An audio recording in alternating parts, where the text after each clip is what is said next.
Another verse in the Srimad Atas Sri Krishna Namadi na bhaved grayam indriyai.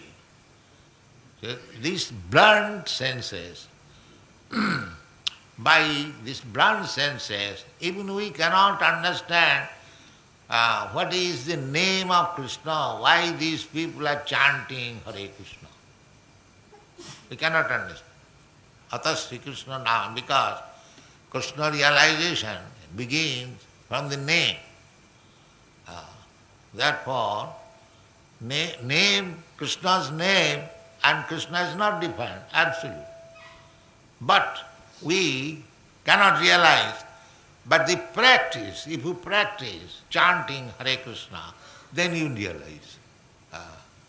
Sevanamukhe hi jivhado sayameva spurattava. When you actually, in devotional attitude, chant Hare Krishna mantra, therefore it is advised that you should avoid the offenses in chanting. Then you, by simply chanting Hare Krishna mantra, you will realize. Atas Sri Krishna Namadi nabhave grayam indriyai sevanamukhi hi jivhado. Jivhado. Now Krishna Bhakti begins from jivha, from the tongue.